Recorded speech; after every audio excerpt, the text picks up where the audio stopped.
Welcome to the Smiling Chef Cooking Channel. We're here to empower you to make nutritious and delicious meals. Here we aim to teach not just recipes, but foundational cooking techniques. Try to use what we cook here as a general framework and make it your own with ingredients you have on hand and your own personal taste. Most importantly, always use your senses of touch, sight, hearing, smell, taste, and intuition to guide you. This way of cooking becomes immersive, freeing, and fun, allowing you to use your imagination and heart to make awesome food. Try to be fearless in the kitchen, my friends. Mistakes are our greatest learning tools, and most can be corrected. Have confidence in your ability and just go for it. You'll be a confident cook before you know it, and your belly will thank you.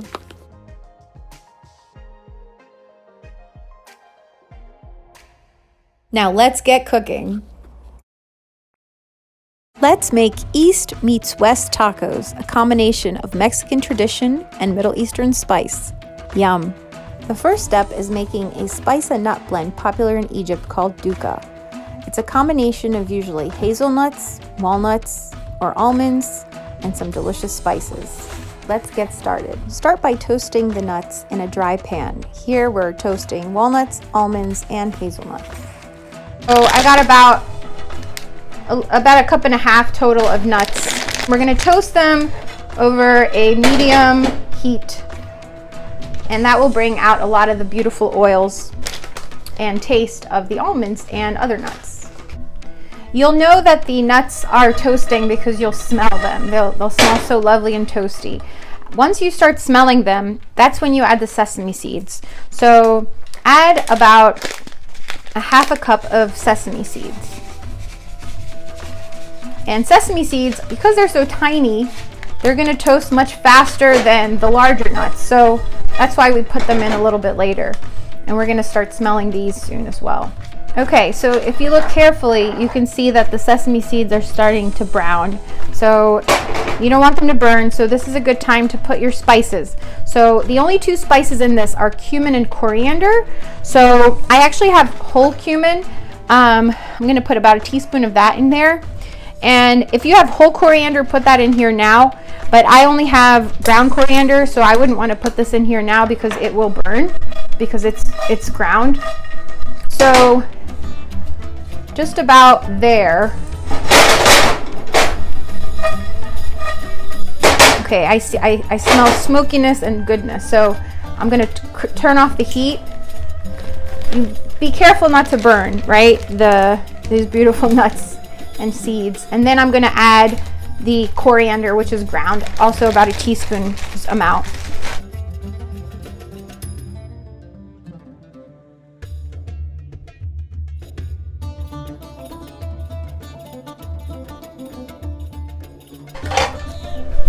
I'm tasting it and I feel like it needs a little bit more coriander, so I'm going to add that.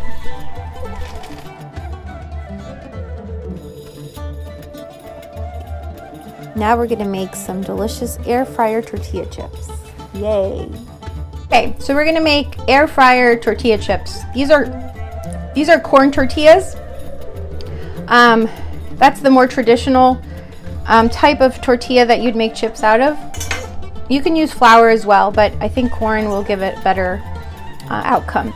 And you just stack them all up, and then slice them into fours. And then, I mean, if you don't have an air fryer, you can obviously deep fry these, but I'm trying to go healthier and easier. And I have a air fryer with these trays. So what I'm going to do is put some neutral oil. I'm using sunflower oil. You could use corn oil, canola oil. And all you have to do is basically paint them, channel your inner artist, and put them in like a single layer. And thankfully I have 3 trays that can fit in this air fryer, so we can get a lot done at once.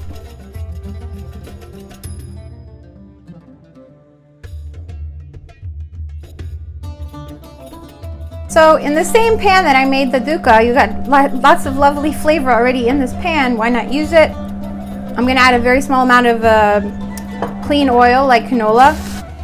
If you have time the night before, take your ground turkey or ground beef and mix it with Arabic spices. In this case, I used turmeric, cumin, coriander, and garlic powder, but you could be creative here. I'm going to use lemon and I'm going to zest it. Lemon juice is usually not used in Mexican cooking, it's more lime, but I'm going to use lemon to complement the Middle Eastern Mediterranean flavors. And I always try to include the zest of citrus because why waste it? It has so much flavor. I just wanted to show you the ground beef sizzling away. Just keep turning it, trying to make it a little bit smaller pieces as well. But the smell in here is so lovely. I love all those spices that we put in there. Okay, so in here, I'm going to put some lemon juice and olive oil as almost like basically like a vinaigrette. So one technique of Mexican cooking that we can borrow here is that they won't like cut the lemon like in half because there's a lot of seeds in the middle. They'll just cut the edge and then use this part, which has no seeds at all, so it's just so much easier.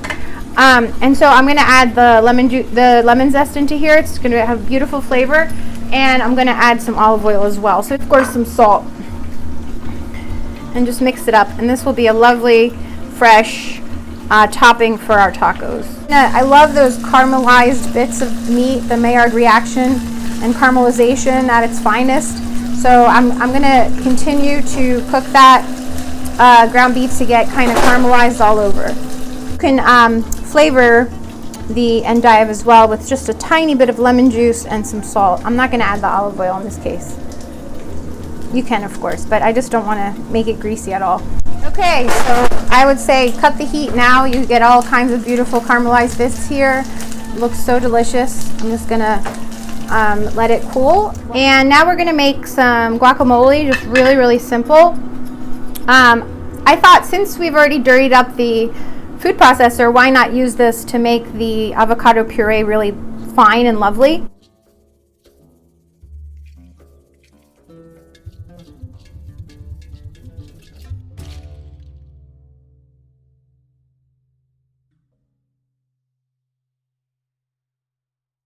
I'm going to put lemon and lime juice. That's actually one of the secrets of Chipotle's guacamole. It's important to add some kind of acid, preferably citrus, to guacamole because avocados oxidize and brown very, very easily. So you really, really need some acid there to prevent that. Okay, and just honestly super simple, just a little bit of salt. And I wouldn't add anything else. I mean, you could add chilies and all that, but I just really like the pure avocado flavor.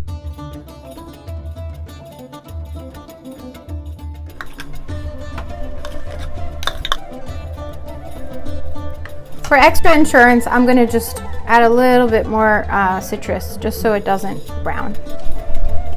The very last condiment I'm going to add is a yogurt sour cream condiment, and I'm going to add some garlic to it. So there's a very popular yogurt sauce from Greece, or also just all around the Mediterranean that has yogurt and garlic and cucumbers typically. But I'm just going to do a nod to that with the yogurt and the sour cream and the garlic.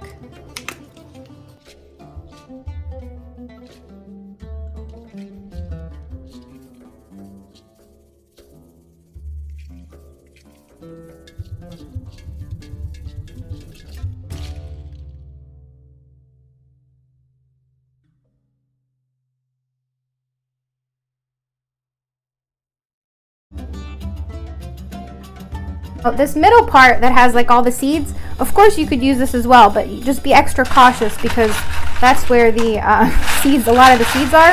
And this is where our dukkha comes in handy. We're going to actually put this dukkha into the chips. And then it'll be nutty and spicy and just awesome. And then the very last thing I'm going to add is some chipotle.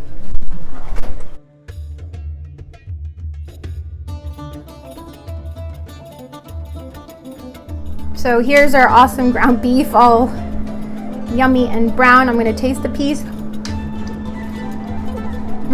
I think you need some salt. The spice blend did not have enough salt.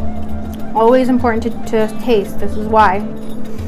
And then I'm gonna add some of that awesome dukkha on it as well. So that'll give it spice and nuttiness and just accentuate the meaty goodness. I think I'm also gonna just add a very small amount of lemon juice to waken it up. The last thing I wanted to show you is how to warm up the tortillas. So here are the rest of the corn tortillas that I didn't make into chips, that I need them for the tacos.